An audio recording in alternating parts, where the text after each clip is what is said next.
the interim. They're not desperate because they have they have a quarterback that is a structure that allows you to cross a river or a stream. Here's Kwesi Adofo-Mensah on whether or not they can win with their one-year quarterback, Sam Darnold. I'm gonna stop using terms I think they get. So I'm not gonna call him a bridge quarterback, but he's a quarterback that's on our roster under contract for a year. Ultimately at the end of the day, the position is about how do you run Kevin's offense. How do you overcome context when the play is not right? There's different skill sets that go into the position. That's how we evaluate it. The contract in itself is, a series of options to stay or go, right? And sometimes an agent and a player will decide, hey, I want a 1 year, and so that I can do something different. A team will decide I want longer. Those are separate conversations from the evaluation of the position and how you plan to build your team.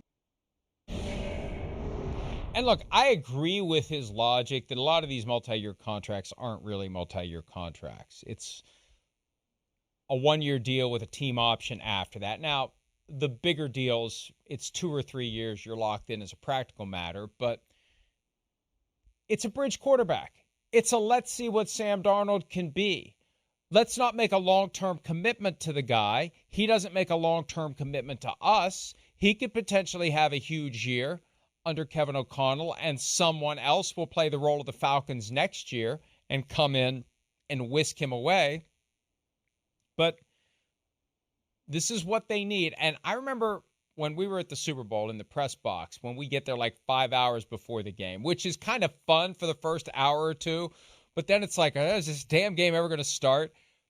Somebody had reported that Sam Darnold was the kind of quarterback the Vikings would be interested in if they don't keep Kirk Cousins. And that was just 2 days after we had interviewed Kirk Cousins, had a chance to meet his lovely wife, Julie. She was talking to my wife, and just some of the things I picked up in talking to her, I started to get this feeling that it's over for Kirk Cousins and the Vikings. And when I saw that Sam Darnold thing, I thought, here we go. That's going to be their guy for 2024. It's going to be Sam Darnold. And glass half full, glass half empty, I don't know what to think. I know that Kyle Shanahan loved him. I know that Kyle Shanahan was happy to get him last year. I know that Kyle Shanahan would have had full faith that the offense would have been fine and the team would have been fine if he had to play. And he almost had to play that Bengals game because Brock Purdy got concussed against the Vikings, but somehow magically was cleared to play just 6 days after that concussion. He was good enough that they gave up on Trey Lance. They were comfortable moving on from Trey Lance. So we'll see what Darnold can do.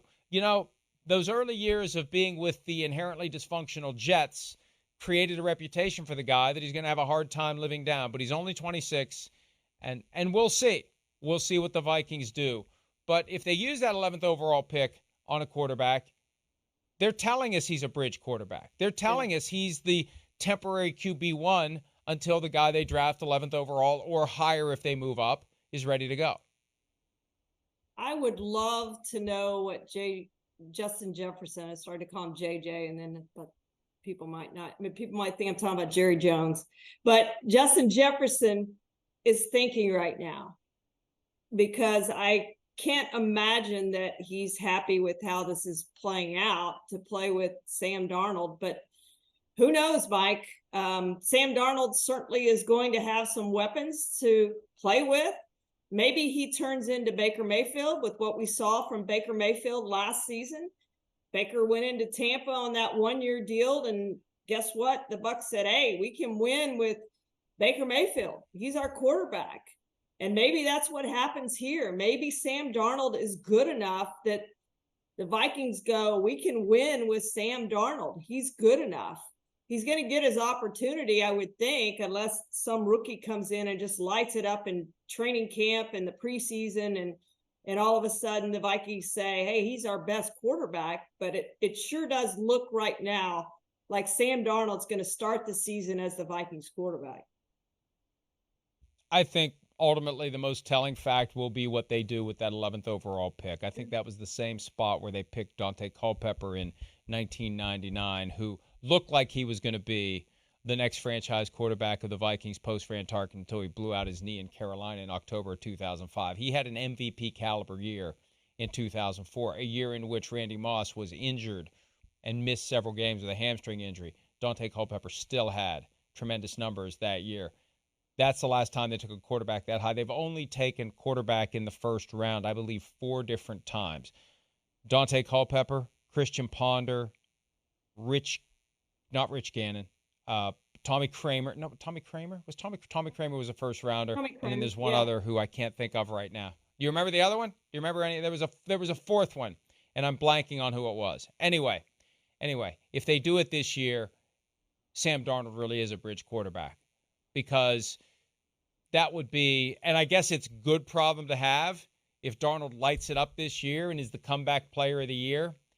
And then what do you do with him next year when you have that quarterback you've invested the 11th overall pick in? So we'll see how it plays out. Hi, it's Mike Florio. Thanks for watching PFT on YouTube. Hit subscribe for the latest news and analysis from Pro Football Talk.